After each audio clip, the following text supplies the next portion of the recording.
Palavra da Verdade, com Hernandes Dias Lopes. O texto que eu quero repartir com vocês hoje está em Marcos capítulo 14. Peço que você abra comigo. Marcos capítulo 14. E peço que você, após a leitura, mantenha sua Bíblia aberta nesta passagem. Eu preciso que você acompanhe comigo, com a Bíblia aberta, essa exposição.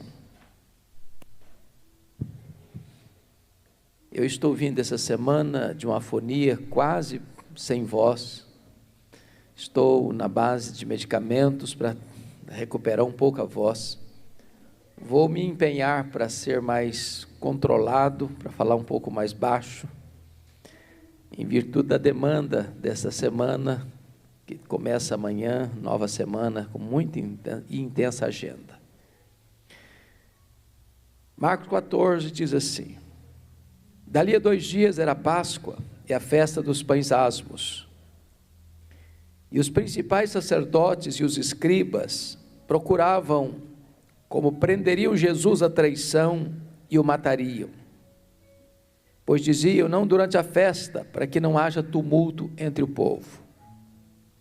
Estando Jesus em Betânia, reclinado à mesa, em casa de Simão, o leproso, veio uma mulher trazendo um vaso de alabastro, com preciosíssimo perfume de nardo puro. E quebrando o alabastro, derramou o bálsamo sobre a cabeça de Jesus. Indignaram-se alguns entre si e diziam, para que esse desperdício de bálsamo? Porque este perfume poderia ser vendido por mais de 300 denários e dar-se aos pobres. E murmuravam contra ela. Mas Jesus disse, deixai-a, por que a molestais? Ela praticou boa ação para comigo, porque os pobres sempre os tendes convosco, e quando quiserdes podeis fazer-lhes bem, mas a mim nem sempre me tendes. Ela fez o que pôde, antecipou-se a ungir-me para a sepultura. Em verdade vos digo, onde for pregado em todo o mundo o evangelho, será também contado o que ela fez, para a memória sua. Amém. O contexto desta passagem está absolutamente claro. Trata-se de 2 dias antes da festa da Páscoa. A Páscoa era a maior festa de Israel. A Páscoa era a alegria dos judeus e o terror dos romanos. Isso porque na Páscoa a população de Jerusalém quintuplicava. E os romanos tinham medo de rebelião. Tanto é fato que no período da Páscoa, todo o aparato militar de Roma, que ficava em Cesareia Marítima, onde estava o palácio de Pôncio Pilatos, e toda a soldadesca romana, se transferia para Jerusalém na Páscoa. Até mesmo o tetrarca da Galiléia, Herodes Antipas, mudava sua residência oficial durante a Páscoa para Jerusalém. E diz Marcos que 2 dias antes da Páscoa, os principais sacerdotes, os escribas, as principais autoridades religiosas de Israel, mancomunaram, urdiram, conspiraram para prenderem Jesus à traição e matá-lo depois da festa, quando o povo já tivesse ido embora, para não dar tanto barulho, tanta confusão. Mas é curioso que Mateus, relatando esse mesmo fato, Mateus 26, diz que foi Jesus quem, 2 dias antes da Páscoa, disse assim para os seus discípulos: estou para ser entregue nas mãos dos principais sacerdotes e escribas, para ser crucificado. Em outras palavras, quando os homens pensam que eles estão no controle, quando eles acham que eles estão com as rédeas da história nas mãos, eles estão apenas cumprindo o plano perfeito que não pode ser frustrado do Deus Todo-Poderoso. Quem domina a história é Deus, quem dirige a história é Deus, quem controla os acontecimentos é Deus. Mas é curioso que, enquanto as autoridades religiosas em Jerusalém querem prender e matar Jesus, 10 quilômetros dali, na aldeia de Betânia, uma família prepara um jantar para Jesus. Jesus é esse personagem que até hoje desperta sentimentos tão diversos, amado por uns, odiado por outros, adorado por uns, rejeitado por outros. Você e eu viemos aqui nesta noite porque nós amamos a Jesus, porque nós queremos oferecer o banquete do nosso coração para Jesus. Queremos dizer para Ele que Ele é bem-vindo, que Ele é o amado da nossa alma. Mas é curioso que nesse jantar, quem foi o anfitrião foi um homem chamado Judas, aliás, Simão. Só que a Bíblia não dá o sobrenome de Simão, mas dá um apelido, uma espécie de alcunha, de adjetivo no nome dele: Simão o leproso. E é curioso isso, porque a pergunta é: o Simão ainda era leproso? E a resposta óbvia é: claro que não. Por que nós sabemos? Porque um leproso não podia ficar em casa, muito menos receber alguém em sua casa. Mas se ele não era leproso, como é que o evangelista relata que o jantar aconteceu na casa de Simão, não o ex-leproso, mas na casa de Simão, o leproso? Para nos alertar de um problema, o problema de rotular gente, de botar um carimbo, porque rótulo fica. O perdido foi achado, o enfermo foi curado, o cativo foi liberto, mas o rótulo ficou. Então não carimbe pessoas, não rotule pessoas. É curioso que nesse jantar, quem se destaca é uma mulher. Esse fato está registrado nos 4 evangelhos. Em Mateus, Marcos e Lucas, o nome dessa mulher não aparece, ela é incógnita. Mas em João 12, essa mulher tem nome, é Maria, irmã de Marta e de Lázaro. E é curioso que Maria aparece só 3 vezes na Bíblia, nos evangelhos. E nas 3 vezes que Maria aparece, ela está no lugar mais alto do mundo, no melhor lugar do mundo, aos pés do Senhor Jesus. A primeira vez em Lucas 10, ela está aos pés de Jesus para aprender. A melhor academia, o melhor seminário do mundo é aos pés de Jesus. A segunda vez que ela aparece em João 11, e ela está de novo aos pés de Jesus, agora para chorar a dor do luto do seu irmão Lázaro. E eu posso lhe dizer que aos pés de Jesus é a fonte mais abundante de consolo que podemos encontrar para os dramas da nossa vida. Mas a última vez que essa mulher aparece é no texto lido e nos seus correlatos. E agora ela está aos pés de Jesus para agradecer. E agradecer o quê? O maior milagre público de Jesus, a ressurreição do seu irmão. Pois nós viemos aqui hoje para agradecer os 40 anos desta igreja. E nós vamos aprender agora com Maria algumas lições importantes. Porque diz a Bíblia que Jesus já estava reclinado à mesa, Lázaro recém-ressuscitado com ele, Marta servindo ao jantar, e Maria pega um vaso de alabastro. Alabastro é uma pedra ornamental de cor rosa. E diz a Bíblia que dentro desse vaso tem um perfume que é colocado em grau superlativo, preciosíssimo. E diz a Bíblia que esse perfume é feito de uma essência chamada nardo. E essa essência é pura, não é híbrida. Diz a Bíblia que dentro desse vaso tem 1 libra de perfume. Está lá em João. O que é 1 libra? 1 litro são 2,2 libras. Portanto, tinha dentro desse vaso aproximadamente meio litro de perfume. E diz a Bíblia que Maria então vem por trás de Jesus, e então ela não abre o vaso, ela quebra o vaso e derrama todo esse perfume sobre a cabeça de Jesus. A casa se encheu com perfume. O perfume escorre pelo corpo de Jesus, chega aos seus pés, e ela desata os seus cabelos e passa a enxugar com os seus cabelos os pés de Jesus. Isso provoca uma reação imediata dos discípulos. Eles ficam irritados, irados com ela, murmuraram contra ela, molestaram a ela.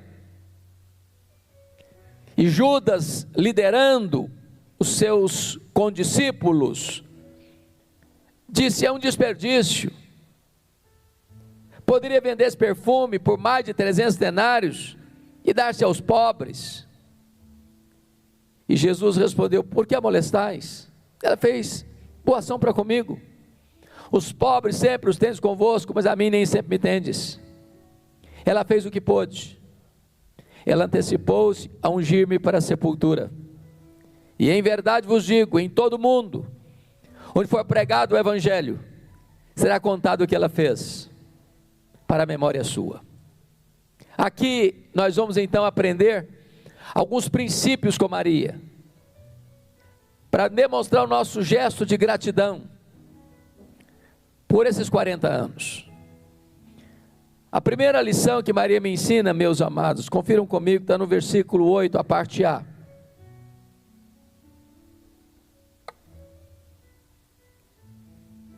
Está escrito assim: ela fez o que pôde. Você pode repetir comigo essa frase? Ela fez o que pôde. Você tem feito tudo o que você pode para Jesus? Porque às vezes a gente faz, mas faz relaxadamente. Às vezes a gente faz, mas não faz tudo que pode. Às vezes a gente faz, mas não faz de todo o coração. Maria fez o que pôde. É a pergunta que constantemente eu faço a mim mesmo: meu Deus, eu estou fazendo tudo o que eu posso para Jesus? Ele é o dono do meu coração, Ele é o dono da minha agenda, Ele é o dono do meu tempo, Ele é o dono dos meus talentos, Ele é o dono dos meus dons. Eu estou colocando nas mãos dEle tudo que eu sou e tudo que eu tenho. Me permita ilustrar isso. Em 1723, começa na Alemanha um movimento chamado Moravianos, com Ludwig van Zinzendorf. E ele começa uma reunião de oração na Alemanha que durou 100 anos ininterruptamente, que despertou uma grande obra de avivamento e de missões na Alemanha. Para vocês terem uma ideia, os moravianos eram muito pobres, mas cada 19 moravianos sustentavam um missionário fora da Alemanha. Alguns deles eram tão pobres que, não tendo dinheiro para ofertar para a obra missionária, se vendiam como escravos, para comprar passagem de ida, sem retorno, para gastar o resto dos seus dias pregando o evangelho para os povos mais longínquos da história. Quando eu penso no exemplo desse, eu pergunto a mim mesmo: meu Deus, e eu estou fazendo o que eu posso? Tudo o que eu posso para Jesus? Pois Maria fez o que pôde. Segundo lugar, Maria fez não só o que pôde, ela fez o seu melhor. Olha o verso 3, na parte B, diz que ela quebrou o alabastro e derramou o bálsamo sobre a cabeça de Jesus. Vamos entender isso aqui. Esse perfume não tinha em Israel. Esse perfume não era encontrado numa loja de perfumaria. Essa essência era caríssima. só era produzida na época na cordilheira do Himalaia, extraída de um arbusto seco, moído e transportada em lombos de camelos. Além de caríssimo, era raríssimo, porque a avaliação é esta: menos de meio litro, foi avaliado em mais de 300 denários. Um denário era o salário de um trabalhador durante um dia inteiro. Agora pense você comigo, que você trabalha o dia todo, e no final do dia, você tem dinheiro para comprar 1 grama de perfume, 1 mililitro de perfume, 1 gota de perfume. Quando você tem um perfume caro, como é que você usa? Só um pouquinho, num dia muito especial, e você diz ainda: olha, vai ter que durar 1 ano. Quando Maria vem com esse perfume, produto de 1 ano de economia, ela não abre o vaso, ela quebra o vaso. Por que ela quebra o vaso? Porque ela está dizendo: eu não quero que sobre nenhuma gota, tudo que eu tenho, o melhor que eu tenho, eu quero colocar a serviço de Jesus, eu quero fazer para Ele o meu melhor.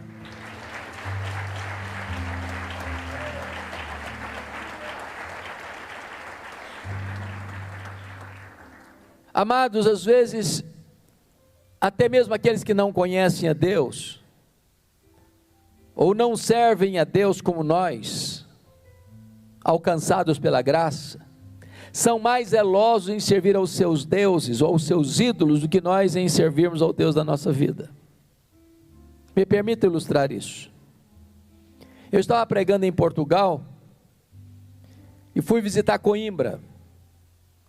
E na medida que nós viajávamos, eu vi caravanas a pé, andando pelo asfalto, e aquilo me intrigou. E eu perguntei: onde essas pessoas estão indo? Me responderam: a Fátima, pagar promessas. E eu perguntei: a que distância elas estão andando a pé? Me responderam: a mais de 300 quilômetros. Aí eu comecei a pensar na igreja, porque às vezes a pessoa mora no bairro da igreja, na rua da igreja, tem ônibus, tem trem, tem metrô, tem táxi, tem Uber. Se der uma chuvinha não vai, está chovendo. Se é quente mais também, dá uma desculpa. Nesse pós-pandemia, então, tem gente que acha que o vírus mora dentro da igreja. E ele vai no shopping, vai no cinema, vai no supermercado, vai na farmácia, vai em todo lugar. Mas na igreja não vai, não, porque o vírus está lá. Às vezes aqueles que não conhecem a Deus como nós conhecemos, são mais zelosos em servir aos seus ídolos, que nós em servir ao Deus da nossa vida. Maria fez o seu melhor. E você tem feito o seu melhor para Jesus? Terceiro, Maria fez sacrificialmente. Para entendermos o que está escrito aqui, temos que entender a cultura judaica, porque não é razoável para nós que uma pessoa trabalhe 1 ano inteiro para comprar um frasco de perfume. Não é razoável para nós, depois de um dia de trabalho, você vá num local para comprar 1 gota de perfume. Agora, por que Maria fez isso? Na cultura judaica, quando a menina fazia a transição de menina para moça, e é tão rápido isso, ela começava a comprar esse perfume, gota a gota, grama a grama, e ia acondicionando esse perfume caríssimo e raríssimo, nesse frasco de pedra ornamental, nessa pedra de alabastro, para o dia mais desejado, para o dia mais sonhado da sua vida, o dia das suas núpcias, o dia do seu casamento. Pois ela pega aquilo que tem mais valor para ela, aquilo que tem mais significado para ela, e coloca tudo isso a serviço de Jesus. Ela não só fez, ela fez de forma sacrificial. Porque às vezes nós damos, irmãos, nós ofertamos, mas com aquilo que não nos faz falta. que nos sobra, que não nos custa nada. Perdemos de vista o que significa generosidade. Eu li um livro recentemente sobre generosidade que me marcou muito, pela introdução do livro. E o autor, explicando o que é generosidade, diz o seguinte: você quer aprender sobre generosidade? Então faça o seguinte: passe numa loja, compre um vaso de vidro transparente, coloque esse vaso na sua sala, mas não é para colocar flor não, para colocar terra, só terra, e todo dia você vai passar e olhar para esse vaso, só tem terra, para lhe lembrar duas coisas. Primeiro, de onde você veio? Você veio do pó, você veio da terra. Para onde você vai? Você vai voltar para o pó, você vai voltar para a terra. Do pó que você veio, quanto você trouxe? Você não trouxe nada. Para o pó que você vai, quanto você vai levar? Você não vai levar nada. Então você não é dono de nada. Você só é administrador do dono. Do Senhor é a terra e a sua plenitude, o mundo e os que nele habitam. Somos apenas mordomos do que é do dono, e o dono é generoso, e o que se requer dos mordomos é que eles sejam encontrados fiéis. E a única maneira de você ser fiel ao dono que é generoso, é sendo generoso com o que é do dono. Sabe por que você e eu temos dificuldade em sermos generosos? Porque nós temos a síndrome de dono. Se é meu, é para mim. No momento que você entende que você não é o dono, que você está administrando o que é do dono, e às vezes Deus confia para um 5, às vezes para outro 2, às vezes para outro 1, na medida de cada um, não importa se você é pobre, se você é classe média baixa, classe média alta ou rico, seja generoso com o que é do dono.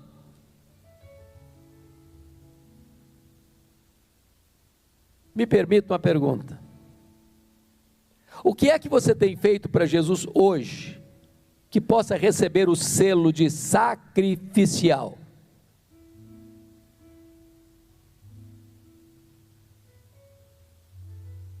Eu escutei recentemente uma história lá na Paraíba, pastor Sérgio Queiroz me contando a história de um pastor da Igreja Batista Missionária em Itaporanga, interior da Paraíba. Tem alguém paraibano aqui? Levanta a mão. Tem paraibano aqui? Não tem nenhum paraibano? É possível. Seu Torto da Almurita tem lá atrás, sim. Tem aqui também. A igreja de Itaporanga, Batista Missionária, tinha um programa na rádio da cidade. Alcançava 40 mil pessoas. Aí veio a seca, a colheita falhou, os dízimos caíram, as ofertas caíram. A igreja não conseguiu cumprir com o compromisso de pagar fielmente o programa. A igreja estava 3 meses sem pagar o programa, quando o pastor recebe um ultimato: ou paga semana que vem, ou vão retirar o programa do ar. E o pastor chegou domingo na igreja, domingo à noite, e fez um apelo: meus irmãos, nós precisamos fazer uma oferta sacrificial, o programa não pode sair do ar, são 40 mil pessoas alcançadas. Estava no culto um casal de meeiros. Sabe o que é um meeiro? Essa palavra não é muito comum na cidade não. Meeiro é uma pessoa que trabalha na propriedade de alguém, planta milho, arroz, feijão, o que for, e na hora que colhe esse produto, ele só fica com a metade, a outra metade vai para o dono da terra. Estava lá o senhor Tota e a dona Lourdes, membros da igreja, moravam a 6 quilômetros da igreja, iam a pé, nem sequer uma bicicleta tinham. Quando estão voltando para casa, a Lourdes disse para o Tota assim: ô Tota, você escutou o apelo do pastor, nós temos que ajudar, nós temos que fazer uma oferta sacrificial, o programa não pode sair do ar não. O Tota respondeu: mas Lourdes, lá em casa não tem dinheiro. Mas você escutou, tem que fazer alguma coisa. Mas como é que vamos fazer? Tem dinheiro. E fomos conversando, 6 quilômetros para casa, conversando sobre isso. Quando estão chegando, a luz diz o seguinte: ô Tota, dinheiro nós não temos, mas nós temos um terreiro com muitas galinhas. E tem o galo.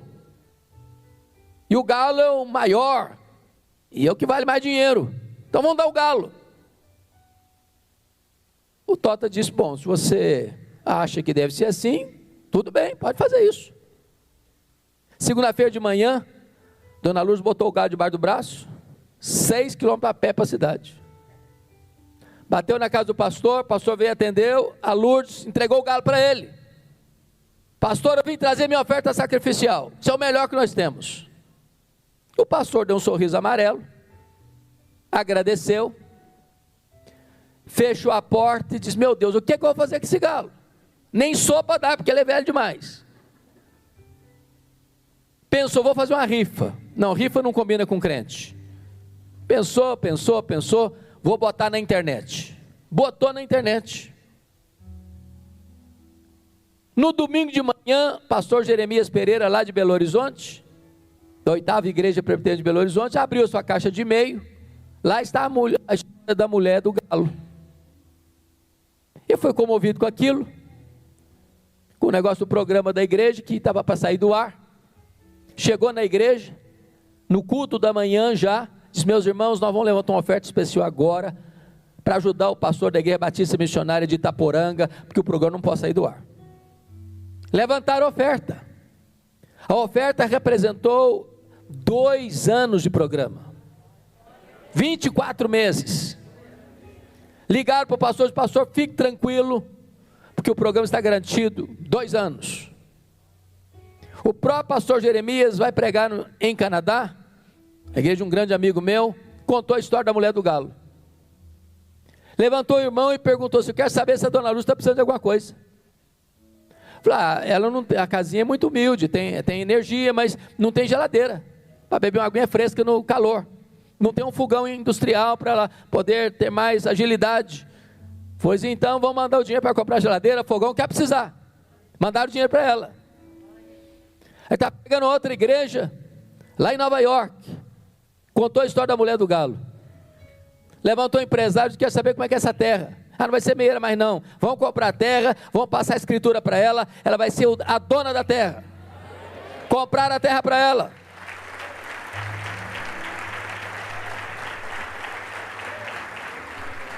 Está pregando outra igreja, conta a história da mulher do galo. Levantou o engenheiro agora e disse: eu quero saber se essa terra está bem trabalhada. Vamos lá, vamos adubar essa terra, vamos cavar poços artesianos, vamos fazer essa terra produzir muito mais. E fizeram isso. Está pregando em outra igreja, contou a história da mulher do galo. Levanta um irmão da igreja e pergunta: quer saber como é que é a casa da dona Lourdes?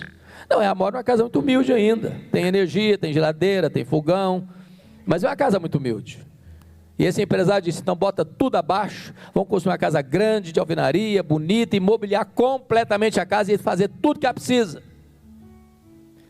Lá em Nova York, um repórter da Christianity Today, escuta essa história, pega um avião em Nova York, desce em João Pessoa, pega um carro e vai em Itaporanga, para entrevistar a dona Lourdes Sotota.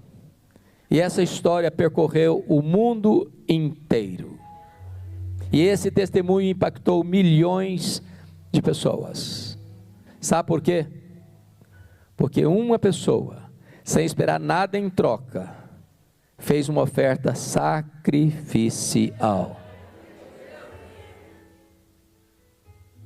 Maria fez sacrificialmente. Mas em quarto lugar, Maria fez apesar das críticas. Confira aí comigo o versículo 4, por favor. Está escrito o seguinte: indignaram-se alguns entre si e diziam: para que esse desperdício de bálsamo? Quem está indignado aqui? Os discípulos. Aqueles que deviam estar felizes com Maria, imitando o exemplo dela. Agora notem, eles não estão indignados com o que ela fez. Eles estão indignados para quem ela fez. Se fosse para os pobres, tudo bem. Mas para Jesus, não é um exagero. Não, isso é um desperdício. Segundo, olha aí, versículo 5. Porque este perfume poderia ser vendido por mais de 300 denários e dar-se aos pobres, e murmuraram contra ela. Quando você lê João, quem lidera essa situação é o Judas, que era tesoureiro. E pela primeira vez na Bíblia, Judas é chamado, nesse contexto aqui, de ladrão. Ele não estava interessado em ajudar pobre coisa nenhuma. Ele era um falso filantropo. Ele queria embolsar essa grana. E ele fica tão irritado com essa situação, que é desse jantar que Judas Iscariotes sai e vai para Jerusalém para vender Jesus por 30 moedas de prata. Estão murmurando contra ela. Terceiro, olha o versículo 6, deixai-a, porque a molestais? Molestar hoje é crime da cadeia. Então tem contra ela indignação, tem contra ela murmuração, tem contra ela molestação. Eu sou pastor há 40 anos, eu nunca vi ninguém fazer algo relevante para o reino de Deus sem enfrentar críticas. Quem tem medo de críticas não serve a Deus. Quem tem medo de críticas está mais interessado no aplauso dos homens do que na aprovação de Deus. Mais interessado no apoio da terra do que na aprovação do céu. Meu irmão, se você está fazendo a obra de Deus e as pessoas estão revoltadas, iradas, machucadas, murmurando, até molestando você, continue fazendo a obra de Deus. Você não está fazendo para agradar homens, você está fazendo para a glória de Deus. Faça, apesar das críticas. Porque você conhece também crente cristal. Conhece crente cristal? Melindroso, qualquer coisinha trinca, qualquer coisinha quebra. Também não faço mais nada na igreja, eu fui fazer, me criticaram, agora não faço mais nada. Meu irmão, em nome de Jesus, para com isso. Eu escutei uma frase essa semana, onde o pastor disse que nós somos a geração mais mimizenta do mundo. É um mimimi que não acaba mais. Pessoas hipersensíveis, qualquer coisinha se encolhem, qualquer coisinha se rebelam, qualquer coisinha, vou sair da igreja, qualquer coisinha desanima. Precisamos tonificar as musculaturas da nossa alma, em nome de Jesus, fazer a obra apesar das críticas.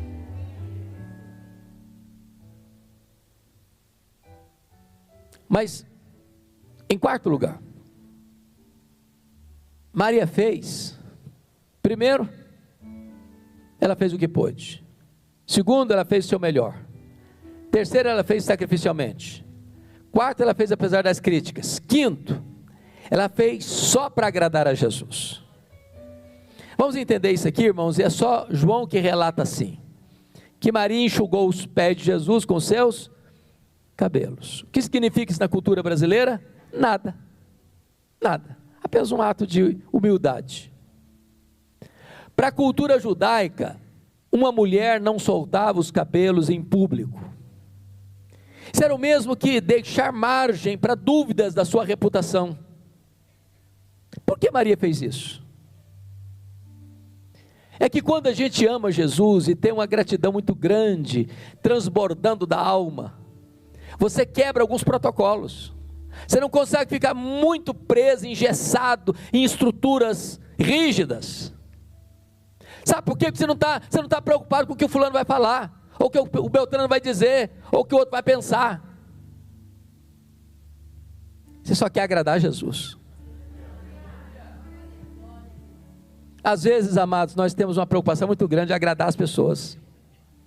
Tem que agradar o fulano, tem que agradar o Beltrano, tem que agradar o ciclano. Aí a gente fica cheio de dedos, medindo as palavras, medindo os gestos, preocupado demais. E às vezes a gente quer agradar tantas pessoas que a gente acaba desagradando a Jesus. E eu não estou dizendo que você e eu temos autorização para sair aí desagradando as pessoas, não. O que eu estou dizendo é que nós devemos ter um único vetor que governa a nossa vida, é agradar ao Senhor Jesus. é fazer para a glória dEle, é fazer para que Ele seja honrado, glorificado e exaltado, não a nós, Senhor, não a nós, mas ao Teu nome da glória, porque dEle, por meio dEle, para Ele são todas as coisas, a Ele glória pelos séculos dos séculos, amém.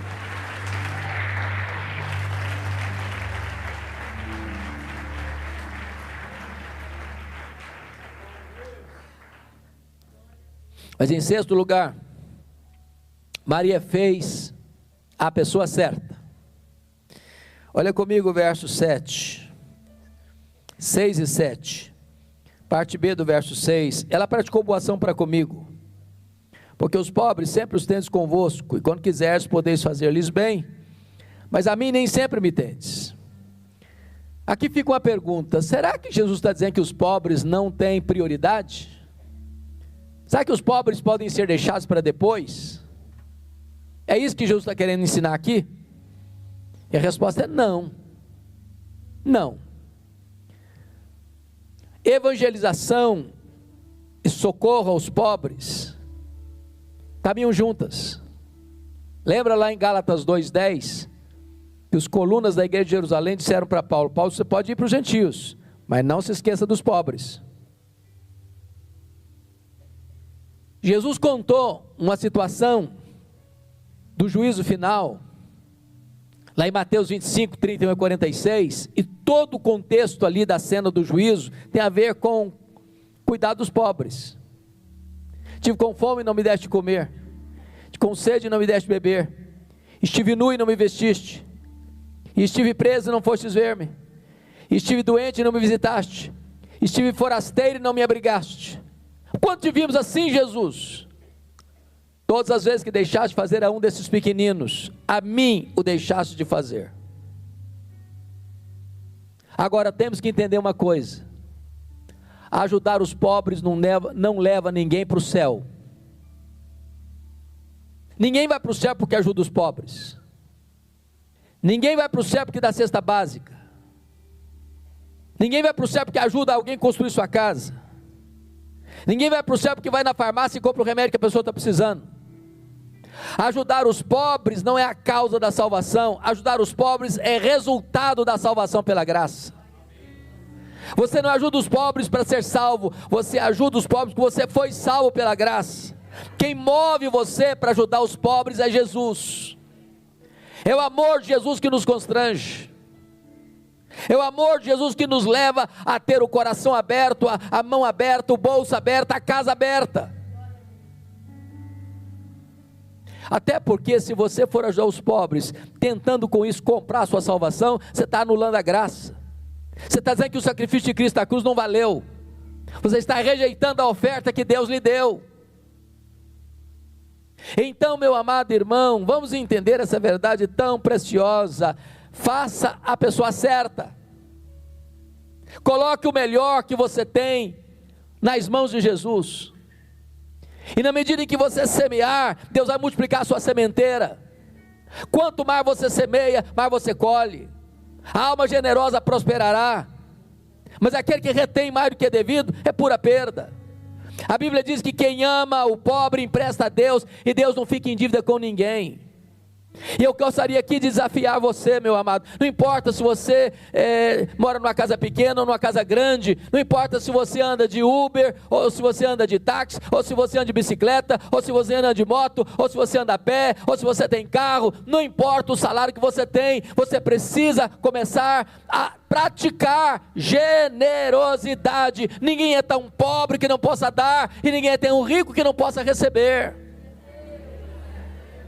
E quem começa a ser generoso, quem começa a socorrer o necessitado, Deus multiplica a sua sementeira, Deus vai lhe dar experiências magníficas, magníficas, porque o que move você à generosidade é o próprio Senhor Jesus, é o próprio Senhor Jesus. Mas vamos ao a penúltima lição. Primeiro, ela fez o que pôde. Segundo, ela fez o melhor. Terceiro, ela fez sacrificialmente. Quarto, ela fez apesar das críticas. Quinto, ela fez só para agradar a Jesus. Sexto, ela fez a pessoa certa. Sétimo, ela fez no tempo certo. Olha a parte B do versículo 8 comigo. Ela antecipou-se a ungir-me para a sepultura. A única pessoa na Bíblia que pensou em ungir Jesus, porque ela, amiga de Jesus, sabia que Jesus viria para morrer naquela semana. E tinha deixado isso claro. A única pessoa que antecipou-se a ungir Jesus para a sepultura foi Maria. Me permita agora então trazer um enredo aqui para vocês, uma narrativa, uma narração do ministério das mulheres. Lucas é o evangelho que destaca o papel feminino de uma maneira brilhante nos evangelhos. Em Lucas 8, temos o relato de que quem sustentou e bancou o ministério itinerante de Jesus pelas cidades e aldeias da Galileia não foram os homens, foram as mulheres. Perdoe-me os meus pares, mas parece que as mulheres são mais generosas do que os homens. A Bíblia cita 3 mulheres pelo nome: Maria Madalena, Joana e Susana. E mais muitas mulheres. Então vamos fazer a conta comigo aqui. Tem Jesus, mais 12 discípulos, 13. 3 mulheres citadas pelo nome, 16. Mais muitas outras mulheres, eu não sei quantas são essas muitas. Vamos pensar em 40 pessoas ao todo? Não tinha na cidade, tinham 204 pequenas cidades na Galileia na época. 204. Jesus ia de cidade em cidade, de aldeia em aldeia. Não tem pensão, não tem hotel, não tem restaurante self-service. E elas iam passando Pix, fazendo transferência, pagando a conta. Cidade em cidade, aldeia em aldeia. Jesus já havia dito para elas que ele subiria para Jerusalém para ser crucificado. Quando Jesus vai, elas sobem com ele, corajosamente. Quando Jesus é crucificado, só tem lá João. Os outros discípulos se acovardaram. Essas mulheres estavam lá. Elas estavam lá. Não só generosas, também corajosas.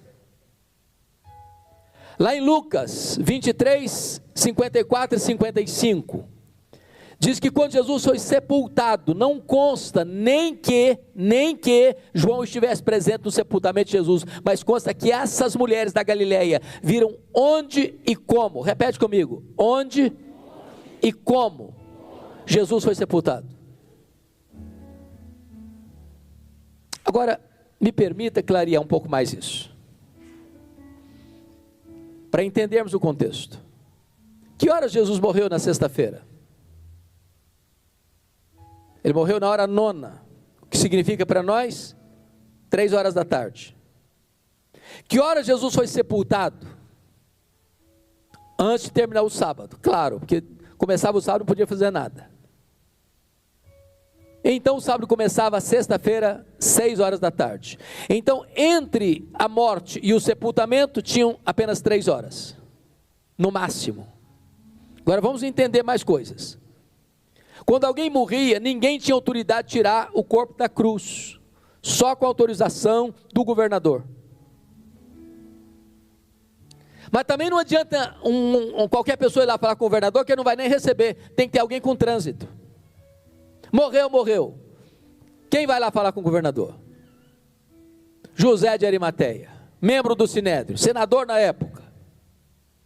Aí chega para o governador e diz: ô governador, eu vim aqui pedir permissão para tirar o corpo de Jesus, para sepultar. Não, mas demora demais, não morreu ainda não deu prazo não. Não morreu, senhor. Não morreu. Ih, tem gente aí que passa mais de um dia. Não, mas morreu. Eu só acredito se o centurião vier aqui me falar. O cara que liderou o processo da crucificação. Então tem que ir lá, não tinha telefone celular, tem que ir lá chamar o cara. Tem que trazer o cara aqui. Ah, morreu, senhor. Então tem que fazer um documento. Aí tem que tirar o corpo da cruz.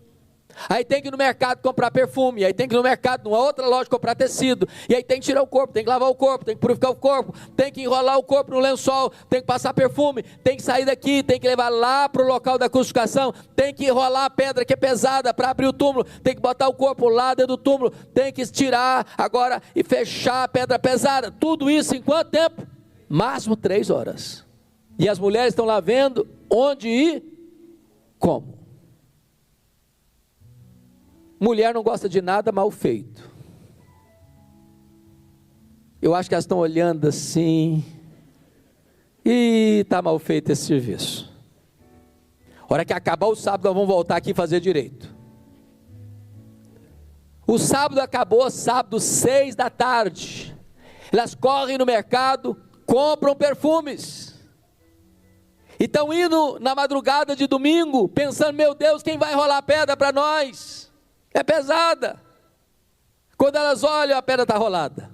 Elas olham, o túmulo está aberto. Elas entram, o túmulo está vazio. Elas saem, um anjo pergunta para elas assim: o que vocês estão fazendo aqui? Procurando entre os mortos aquele que está vivo. Ele não está mais aqui não, ele ressuscitou.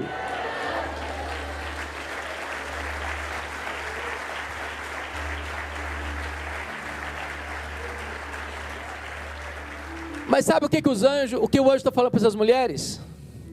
Vocês fizeram muita coisa para Jesus, mas uma coisa vocês não fizeram. Ele não precisa mais desse perfume não. Ele não precisa mais desse perfume. Ele ressuscitou num corpo de glória. Vocês querem fazer, mas agora é o quê?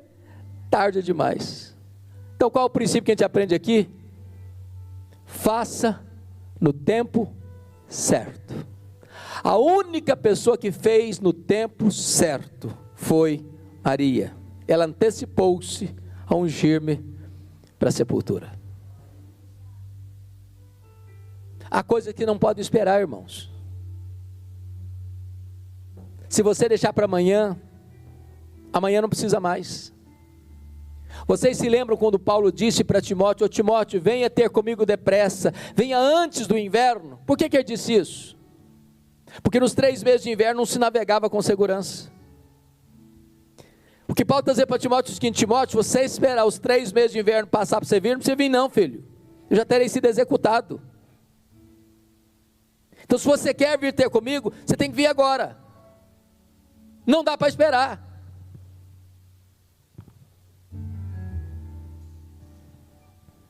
Há poucos dias, queridos pastores, eu vi uma cena triste, muito triste. E as pessoas são amigas. A ovelha ligou para o pastor e disse: pastor, eu acabei de internar meu avô, e ele está muito mal. E ele pediu insistentemente que eu ligasse para o senhor, e pediu para o senhor vir orar com ele. O pastor respondeu: hoje eu não posso. Mas pastor, ele está muito mal, ele está muito aflito, e pediu muito que o senhor fosse. Hoje eu não vou, hoje eu não posso, só amanhã. No outro dia de manhã o pastor ligou para a ovelha e disse: qual hospital mesmo que ele está? Estou indo lá. A ovelha disse: não pastor, o senhor não precisa vir não, ele faleceu essa noite. Eu fico me imaginando uma situação dessa. Acho que o mundo desabaria na minha cabeça. Há coisas que não podem esperar. Não dá para esperar. Ou você faz agora, ou você não vai ter chance de fazer amanhã. Dentro da cultura brasileira, algumas coisas me chocam muito. E uma das coisas que me chocam demais na cultura brasileira são os nossos funerais. Meus irmãos, eu nunca vi ninguém receber tanto elogio como defunto. É uma rasgação de seda em cima do caixão que não tem mais fim. A pergunta é se aquela pessoa escutou alguns daqueles elogios, porque depois que o cara morre, ele nem fica feliz, nem pode lhe dar um abraço. E se ele levantar para dar um abraço, você corre.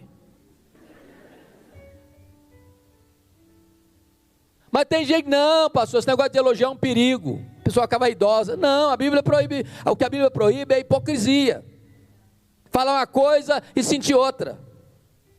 Mas o elogio sincero, na hora certa, é um bálsamo. Lá em Provérbios 31 diz que o marido dizia assim para sua amada: há muitas mulheres virtuosas, mas tu a todas sobrepujas. Ele não está falando isso para os amigos no futebol, não. Ele está falando isso para ela, olhando nos olhos dela.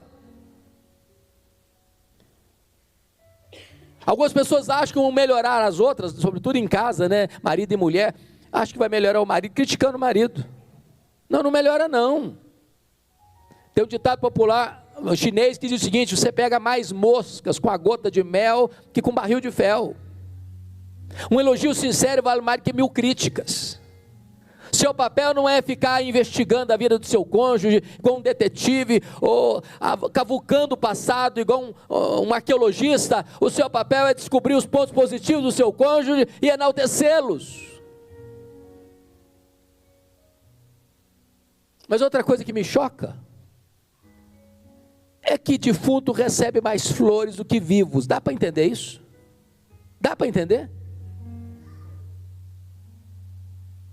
Na nossa cultura, a coisa tão engraçada é que às vezes você tem uma pessoa amiga, até um parente, está doente, você sabe que está doente, está passando uma fase difícil, está precisando de uma oração, está precisando de uma presença amiga, e aí o corre-corre da vida, você vai empurrando para a barriga, vai empurrando com a barriga, e não vai lá, aí o telefone toca 3 horas da madrugada, debaixo de chuva torrencial, fulano morreu, aí você sai desesperado, entra com o carro na chuva, nas curvas perigosas. Agora não adianta, para que pressa mais?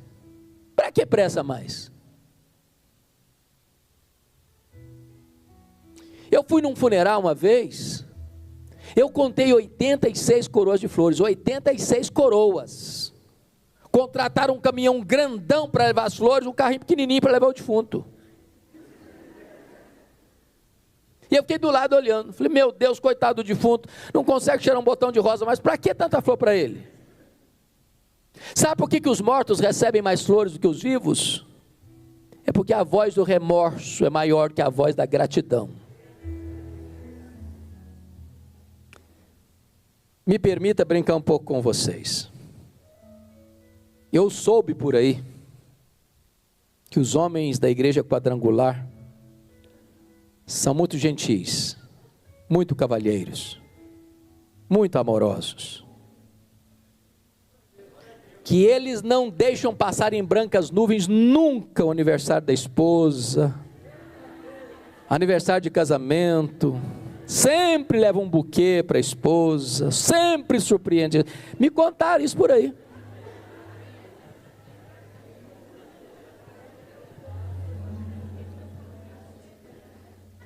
Mas quem sabe no auditório tão lindo e tão grande quanto esse, porventura possa ter uma exceção.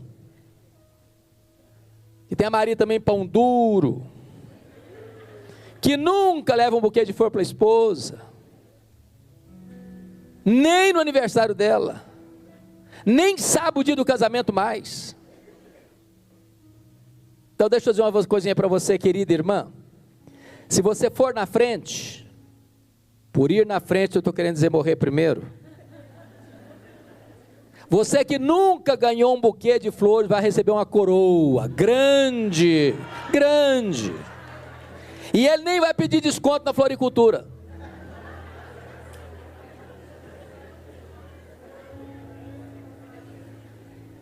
Se você tiver que dar flor para alguém, dê em vida.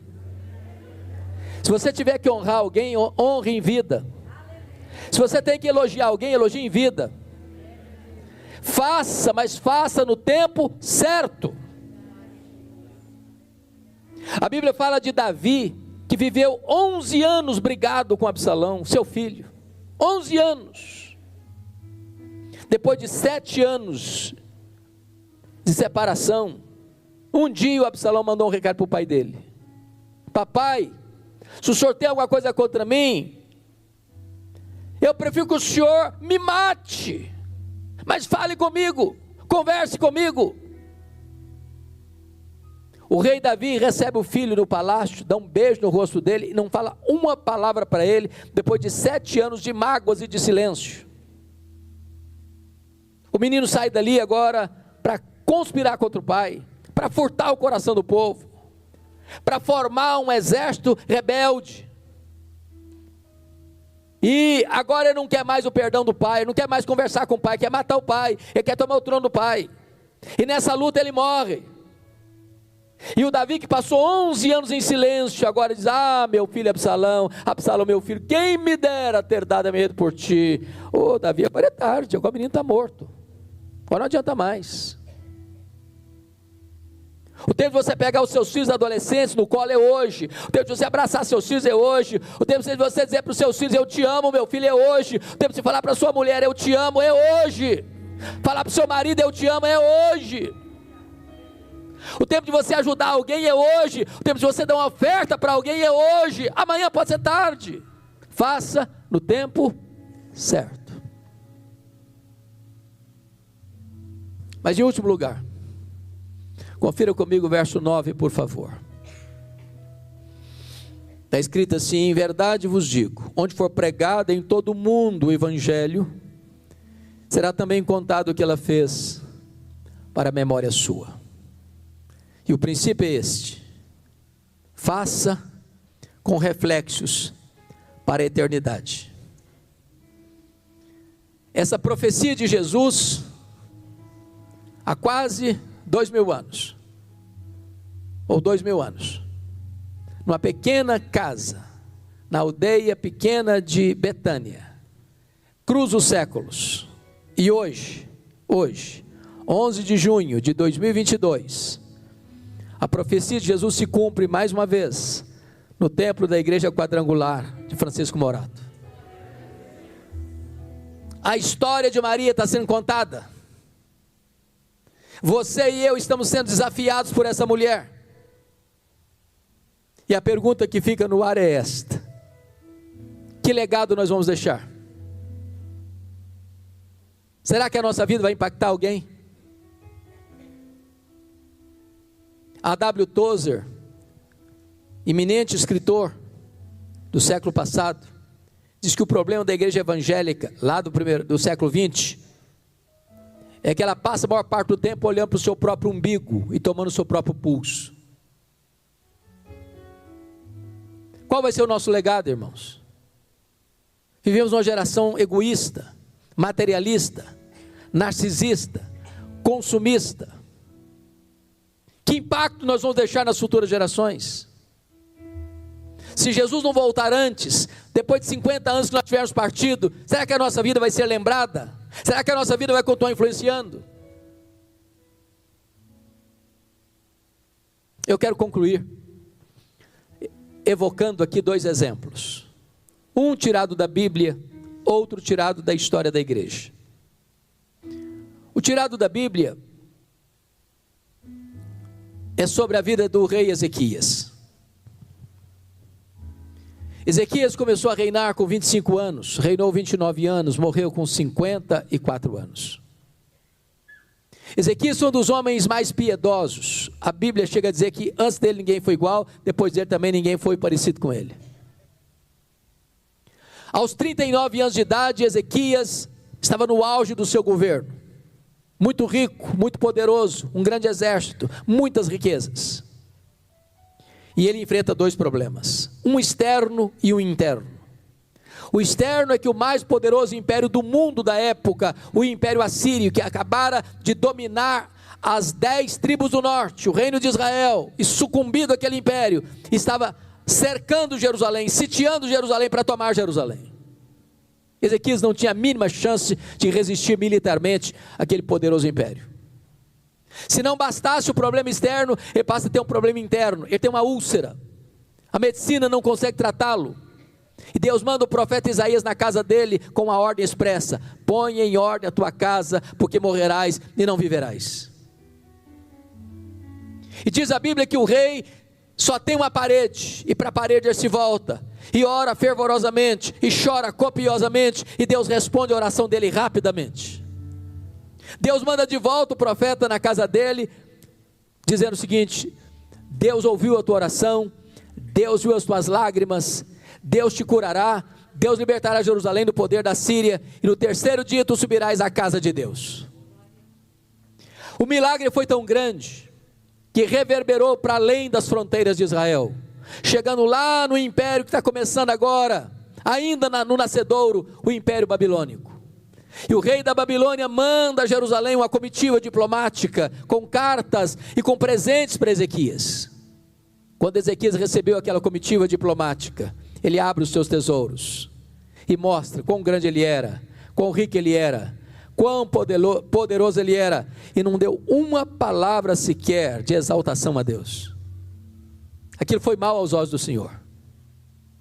Deus manda de volta o profeta na casa dele, dizendo o seguinte: olha, o que você fez foi mal aos olhos do Senhor. Então escute agora o que eu vou falar, da parte de Deus. Essa Babilônia vai crescer, vai se tornar um grande império. E essa Babilônia virá contra Jerusalém, e vai tomar tudo que vocês ajuntaram até então, levar tudo embora. E mais, dos filhos que tu gerares, serão levados cativos. E tem mais, eles serão feitos eunucos. Sabe o que significa isso? Eles serão castrados, eles não poderão gerar. Você quer uma palavra pior que essa? Sabe qual foi a resposta do rei para o profeta? Boa é essa palavra. Não, você não entendeu o que eu falei. Você não entendeu o que eu falei. Eu falei que a Babilônia virá, eu falei que a Babilônia vai fazer escravos os filhos de vocês, e eu falei que a Babilônia vai castrar os filhos de vocês. Você está doido, homem? Você perdeu o juízo? Mas ele explicou: boa é essa palavra, porque pelo menos eu terei paz nos meus dias. Trocando em miúdo, sabe o que ele está dizendo? Quando isso acontecer, eu não estou mais aqui para contar a história, já terei batido as botas. Sabe o que ele está querendo dizer? Me desculpe da expressão. Ele está dizendo o seguinte: eu só me importo comigo, que se dane as futuras gerações, eu não estou nem aí. Lamentável. Agora vamos entender mais. Vamos entender mais. Ele teve um filho, 3 anos depois que eu fui curado. Chamou o menino de Manassés. Quando ele morreu, Manassés tinha 12 anos. Quando Deus disse para ele: põe em ordem a tua casa, porque morrerás e não viverás, o que vocês acham que ele devia fazer, depois de 2 milagres tão grandes?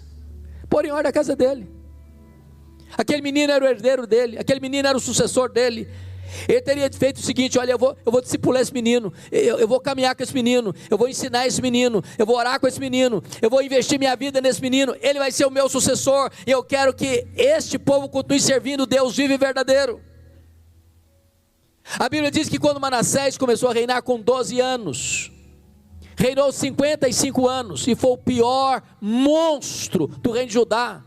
Um homem idólatra, um homem feiticeiro, um homem assassino, que encheu Jerusalém de sangue, um homem que mandou serrar o profeta Isaías pelo meio, um homem que foi um próprio demônio debaixo de pele humana. Por quê?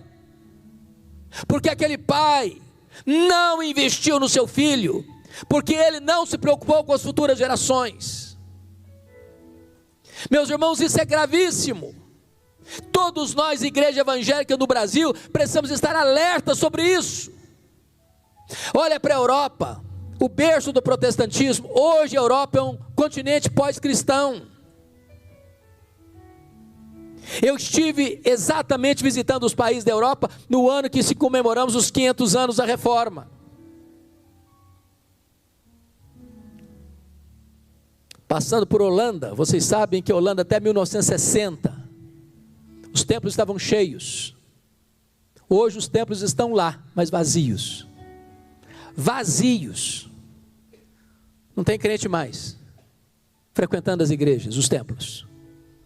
Fomos para a Escócia, berço do presbiterianismo, terra de John Knox, do homem que chorava e dizia: dá-me a Escócia para Jesus, senão eu morro.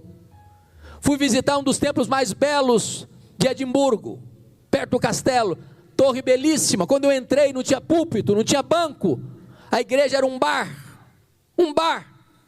Foi vendido, era um bar.